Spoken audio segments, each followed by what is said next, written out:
Non ven medio máis logo. Ou cando está tentenis, porque... Un ano máis, e xa van 19, as escolas deportivas de Chantada comezan un novo curso. Hoxe facíase a presentación oficial do mesmo no pabillón da vila. Lembrarlles a todos os que se queran anotar que aínda están a tempo. As clases, como puidemos comprobar, xa comezaron, pois a esa hora xa había nenos xogando na pista. O Concello un ano máis quere que os cativos fagan deporte, polo que seguen apostando por el. Temos deportes desde 4 anos, este ano hai unha novidade con multideporte para os nenos máis pequenos e seguimos apostando en todas as idades. Temos deportes, como dixen, para nenos, temos deportes para rapaces en categoría prebenxamín, alevín, infantil, temos deportes tamén en algunhas categorías para cadetes, para adultos, persoas de terceira idade e as DEME, colectivo as DEME. Entón, tratamos de seguir apostando por deporte para todos, ali donde, en aqueles deportes onde hai clubes, eles se encargan desde cadetes de levar aos rapaces, e nos deportes onde non hai clubes nós continuamos con eles, pois sempre que queiran seguir practicando deporte. É moi importante para a saúde que todos os rapaces practiquen deporte, aparte de que adquiren tamén habilidades sociais e demais.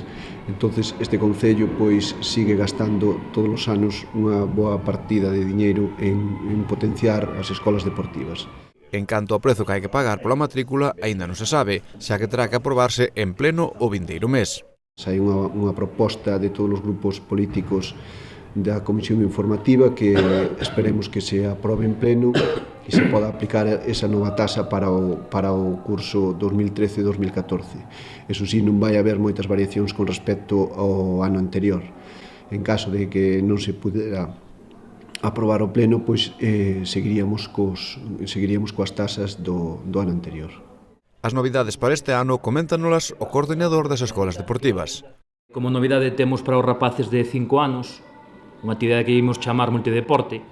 Esta actividade basicamente vai consistir en que cada 2-3 meses, depende do nivel dos rapaces e do criterio do monitor, vamos intentar introducir os rapaces de xeito lúdico cada 2 meses ou cada trimestre, como dixen, a un deporte, baloncesto, bádminton, fútbol sala. Entonces espero que entre os cativos de 5 anos, que é a actividade a que vai dirixida, pois teña moi boa resposta. Trataremos este ano outra vez de acadar perto dos 500, dos 500 inscritos. O ano pasado en concreto creo que tuvemos 480.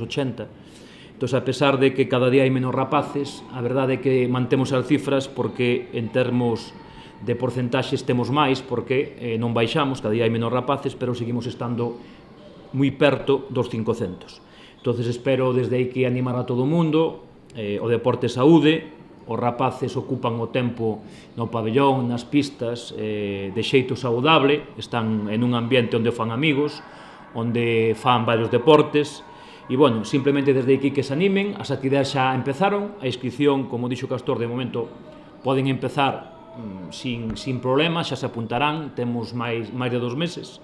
Pola súa banda, o rexedor da vila tamén anima a todos a facer deporte, un traballo que é cousa de todos. Si a partires da casa, dos colexios e despois en estas actividades extraescolares temos a xuventude de alguna maneira ocupada tanto na mente como no corpo, estaremos por dentro dunhos anos dicindo que fixemos as cousas ben e que temos unha xente nova ou adulta ou semiadulta que tuvo a oportunidade de ter unha boa educación tanto física como psíquica. Entón, todo o que sexa falar destas cousas é grato. Eu animaría a todos os pais e nais que, ainda con dificultades económicas, que se acerquen ás escolas deportivas e que, na maneira mellor posible, matriculen aos seus rapaces que, de alguna forma van a velo rentabilizado daqui a un tempo. As escolas rematarán, como a todos os anos, que a clausura das mesmas co acto que pecha a tempada no pabillón da vila, alá polo mes de xuño.